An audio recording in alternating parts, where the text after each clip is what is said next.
تو آئیے سنتے ہیں آج اس معصوم بھائی کا ایک سچا قصہ جو اپنے ہی بھائی بھاوج کے کرائے ہوئے کالے علم کی بھینٹ چڑھ گیا۔ یہ کہانی ایک اٹل حقیقت پر مبنی ہے۔ اس کا حرف بحرف سچ اور حقیقت پر مبنی ہے۔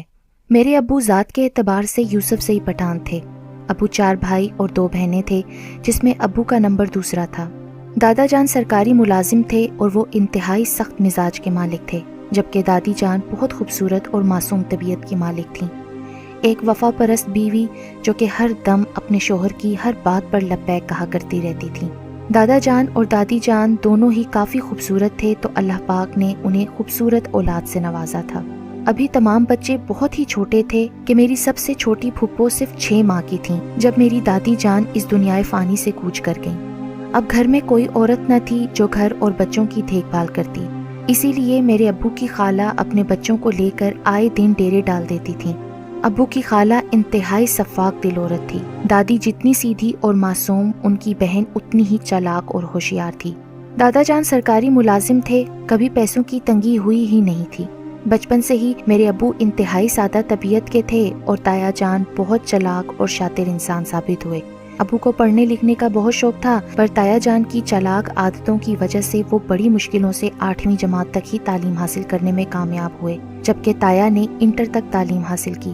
گھر میں کام کرنے اور کھانا پکانے کے لیے کوئی عورت نہیں تھی، اسی لیے میرے ابو گھر کا سارا کام کرتے تھے اور اپنے چھوٹے بہن بھائیوں کو بھی سنبھالتے تھے، جبکہ تایا اپنے کھیلنے اور پڑھنے میں مصروف رہتے۔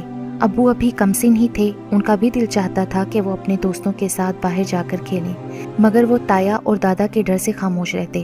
اکثر تایا ابو کے ساتھ ایک ہوشیاری کرتے تھے، کہتے جاؤ تم صبح سے گھر کا کام کر رہے ہو، تھوڑی دیر باہر جا کر دوستوں کے ساتھ کھیل آؤ۔ تایا کی بات سن کر ایک کمسن لڑکا یعنی میرے ابو خوش ہو کر دوستوں کے ساتھ کھیلنے کے لیے چلے جاتے۔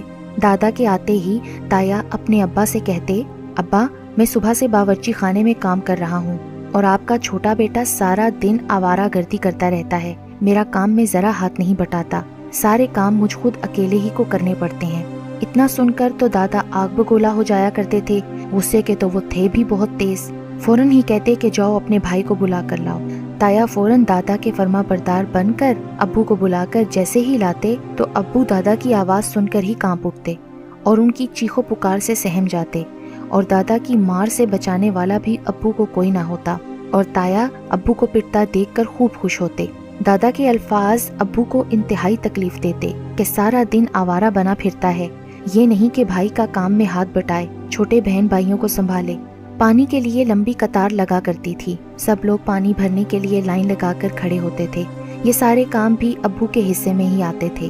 ابو کا مزاج انتہائی محترم تھا، ہر ایک سے شفیق انداز سے ملنا، بڑوں کا ادب، چھوٹوں کا لحاظ، لڑکیوں کو بہن کہہ کر انتہائی ادب سے بات کرنا۔ ابو گھر کے کاموں سے بہت اچھی طرح واقف ہو چکے تھے۔ تایا کی ناانصافی پر اکثر وہ اپنی گلی میں رہنے والے ایک بڑے صاحب کے پاس جا کر رو لیا کرتے تھے، ان کا نام افتخار تھا۔ وہ ابو کی معصومیت اور ان کے ساتھ ہونے والی ناانصافیوں پر رو دیا کرتے تھے، کیونکہ دادا کی مار کے نشانات ابو کے کمسن کمزور جسم پر پڑے ہوتے تھے۔ افتخار صاحب ابو کو اپنے ساتھ لے کر جانے لگے اور اپنا کام سکھانا شروع کر دیا۔ چند سالوں میں ابو پلمبرنگ اور فٹنگ وغیرہ کے کام میں ماہر ہو گئے۔ ابو کی خالہ کا گھر میں بہت آنا جانا تھا۔ تایا ابھی 16 سال ہی کے تو تھے جب خالہ نے اپنی ایک کزن کے ساتھ تایا کی شادی کی بات کی، تو دادا جان بھی فوراً ہی مان گئے، کیونکہ گھر میں ایک عورت کا ہونا ضروری تھا۔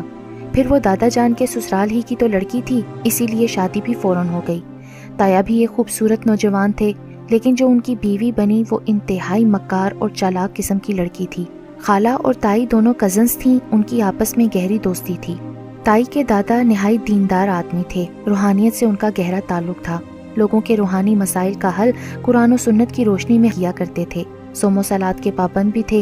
ان کے انتقال کے بعد ان کی روحانی کتابیں خالہ اور تائی نے ان کے حجرے میں جا کر سب سے چھپ کر کتابیں چرا لیں، اور ان کا روحانی کتابوں کا استعمال ان دونوں عورتوں نے غلط کاموں کے لیے شروع کر دیا۔ اپنے ناجائز مقاصد کو وہ قرآن و سنت کی کتابوں کے غلط طریقے سے استعمال کر کے پورا کرنے لگیں۔ چند روز میں ہی دادا اور تایا میری تائی کے غلام ہو گئے اور مزید ظلم و ستم پر آمادہ ہو گئے۔ تائی نے گھر کی ذمہ داریوں سے بچنے کے لیے ابو کی شادی پر زور دے دیا۔ خود کی شادی کو ابھی 2 سال ہی ہوئے تھے کہ ابو کی شادی کرنے پر اتنا زور دیا کہ ابو دادا کی وجہ سے مجبور ہو گئے۔ 16 سال کی عمر میں ابو کی شادی رشتہ داروں میں ہی کر دی گئی۔ ابو ابھی شادی کے لیے دل سے راضی نہیں تھے، کمائی بھی اتنی نہیں تھی۔ 250 روپے مہینے کی کمائی پر نہ چاہتے ہوئے بھی شادی کے بندھن میں بندھ گئے۔ ابو کے لیے لڑکی سوچ سمجھ کر تائی نے ایسی دیکھی جو کام میں انتہائی سلیقہ مند، محنتی اور اکلوتی غریب خاندان کی تھی۔ امی سے شادی کے بعد ابو بہت خوش ہو گئے۔ امی ایک بہت سلیقہ شعر ہونے کے ساتھ ساتھ بہت خوبصورت بھی تھیں۔ ابو اور امی کی جوڑی انتہائی خوبصورت تھی، دونوں خوبصورتی میں اپنی مثال آپ تھے۔ امی نے اپنی سلیقہ شاعری اور نرم طبیعت کی وجہ سے گھر بار کی ذمہ داری پوری طرح سے اٹھا لی تھی، جبکہ تائی کو گھر کے کام کاج آتے ہی نہ تھے۔ اسی وجہ سے ابو کا رجحان امی کی طرف بڑھنے لگا تو یہ بات تائی سے برداشت نہیں ہوئی۔ تائی نے تایا کے ساتھ مل کر ابو اور امی کو دادا کی نظروں میں غلط طریقوں سے برا بنا دیا۔ امی ابو کو گالیاں دینا، بہت برا بھلا کہنا دادا کا روز کا معمول بن گیا۔ خاندان بھر کے لوگ آتے تو امی کی تعریفوں کے پل باندھتے نہ تھکتے۔ یہ بات روز روز تائی اور تایا کے دل پر گراں گزرتی۔ پھر تو تائی اور تایا نے اپنے غلط طریقوں کو پھر سے روز روز آزمانا شروع کر دیا۔ روز رات کے تیسرے پہر تائی آتی اور پانی کے مٹکے میں کچھ ڈال کر چلی جاتی۔ اس کے بال بکھرے ہوتے۔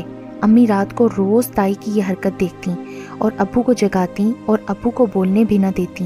اب ان کا روز کا کام تھا کہ صبح ہونے سے پہلے ہی مٹکے کا پانی تبدیل کرنا اور صحن کی دہلیز پر پھینکے پانی سے احتیاط سے بچتے ہوئے پورے صحن کو دھونا۔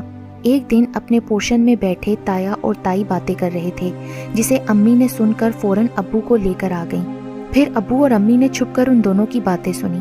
تائی تایا کو قرآن پاک کی صورتیں اور آیتوں کو الٹا پڑھنے کے بارے میں بتا رہی تھیں کہ یہ آیت الٹی پڑھنے سے یہ کام ہوتا ہے۔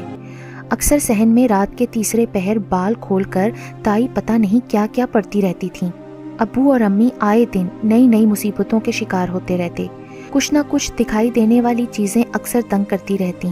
بچے بھی بڑی مشکل سے پیدا ہوتے، کبھی چھپکلیاں کمرے میں آ جاتی تو کبھی سانپ، اور سانپ بھی ایسے کہ جن کے 2 منہ ہوتے۔ غیر مرئی چیزوں نے بہت تنگ کرنا شروع کر دیا۔ بہت مشکلوں سے زندگی امتحان لیتے گزر رہی تھی۔ دادا کو احساس ہونے لگا کہ وہ تائی اور تایا کی وجہ سے امی اور ابو کے ساتھ غلط کر رہے ہیں اور کرتے آئے ہیں۔ دادا کوڑ جیسی موذی بیماری میں مبتلا ہو گئے اور خدمت واحد میرے ابو نے کی۔ تایا تو ہاتھ تک نہ لگاتے تھے بلکہ گھن کھاتے تھے، جبکہ ابو دادا کو نہلاتے، واش روم لے جاتے، ان کی حاجت کا خیال رکھتے۔ تمام کام ابو نے بخوبی انجام دیے۔ دادا نے تائی اور تایا کو الگ گھر لے کر دے دیا اور انہیں خود سے الگ کر دیا۔ یہ بات تائی کو ہضم نہیں ہو رہی تھی۔ وقت گزرتا جا رہا تھا، تائی کے کام ختم نہیں ہو رہے تھے۔ وہ اپنی غلط حرکتوں میں مسلسل لگی ہوئی تھیں۔ بس اللہ پاک ہی ابو اور امی کا ساتھ اپنے نیک بندوں کو بھیج کر دیتا رہا۔ ابو اور امی کے پیر صاحب دم درود کے ذریعے انہیں مسلسل بچانے کی کوشش میں لگے رہتے۔ بچے بھی بڑے ہو رہے تھے، پر تایا اور تائی کے نعوذ باللہ خدائی دعوے ختم ہونے کا نام نہیں لے رہے تھے۔ وہ لوگ خدا کے کاموں میں مسلسل مداخلت کر کے ابو اور امی کی فیملی کو مسلسل نقصان پہنچا رہے تھے۔ اکثر شیطانی طاقتیں امی اور ابو کو تنگ کرتی، نقصان پہنچاتی اور بیماری کا بول بالا رکھتی تھیں گھر میں۔ اچانک ابو کو دل کو دورہ پڑا اور اس وجہ سے ابو بہت بیمار رہنے لگے۔ سرکاری ملازمت کی وجہ سے علاج میں تو کوئی مسئلہ نہیں ہوا۔ آخر کار تائی اور تایا کی طرف سے کالے جادو کا ایک آخری وار ایسا کیا گیا کہ نوبت بائی پاس کروانے کی آ گئی۔ سب بچے ابو کو منع کرتے رہے کہ آپ بائی پاس نہ کروائیں، مگر وہ تو شاید اپنے آپ میں ہی نہیں تھے۔ گھر میں اکثر ایسے حالات ہو جاتے تھے کہ ہم سب بہت ڈرتے۔ بہت ساری ہمیں عجیب و غریب مخلوق دکھائی دیتی۔ ہمیں ایسی چیزوں کا احساس ہوتا جیسے کوئی پاس سے چل کر گزر رہا ہے۔ شیطانی طاقتیں گھر میں ایسی حرکتیں کرتی کہ ہم سب ڈر کے رہ جاتے۔ کافی روحانی علاج کروایا۔ تمام عالموں کی ایک ہی بات ہوتی کہ اس گھر میں بہت سے گندے عملیات کیے گئے ہیں، کالے جادو ہیں، نہ تو آپ یہ گھر بیچ سکیں گے اور نہ ہی اس گھر میں سے نکل سکیں گے۔ زندگی گزر رہی تھی کہ ابو نے بائی پاس کروانے کے لیے سب کی مخالفت کر کے اسپتال میں داخل ہو گئے۔ بائی پاس کے بعد ابو کو ایسا لگنا شروع ہو گیا کہ ایک بہت بڑا سا کتا ہے جو ان کے سینے پر آ کر بیٹھ جاتا ہے۔ جب وہ ڈر کر درد سے چیخ کر اٹھتے ہیں تو وہ کتا اسپتال کے بیڈ کے نیچے جا کر بیٹھ جاتا ہے اور دیوار پر بہت سے خوفناک چہرے ابو کو نظر آتے ہیں اور ابو کو ڈراتے ہیں، جس کی وجہ سے ابو سو نہیں پاتے۔ بھائی اور امی مسلسل ابو کے پاس بیٹھے رہتے تھے، مگر مسلسل ان تمام چیزوں کی وجہ سے ابو کے سینے پر لگے ٹانکے بار بار کھلنے پڑتے۔ ابو بہت درد اور تکلیف میں تھے۔ 3 عورتیں برقع پہنے ابو کے سرہانے بیٹھ کر زور زور سے باتیں کرتیں، جس کی وجہ سے ابو سو نہیں پاتے تھے۔ یہ تمام چیزیں بس ابو کو نظر آتی تھیں، ہم سب ان کو دیکھنے سے قاصر رہتے تھے۔ ابو کے ٹانکے کھول دیے گئے، دوبارہ ان کا آپریشن کیا گیا، پھر ابو کومے میں چلے گئے۔ اس کے بعد انہیں کبھی ہوش نہیں آیا۔ دسمبر 2005 کو ابو تمام تکالیف سے آزاد ہو کر دنیا سے رخصت ہو گئے اور ہم ان کے بغیر بہت اکیلے رہ گئے۔ جب ابو کا جنازہ گھر لایا گیا تو تایا اور تائی بھی آئے تھے۔ تائی مسلسل ابو کے سرہانے بیٹھے کچھ پڑھ رہی تھیں کہ ابو اب جو کہ زندہ نہیں تھے، مگر ہم سب نے دیکھا کہ ابو کے زور سے کرہانے کی آواز آئی ہے۔ ہم سب ڈر گئے۔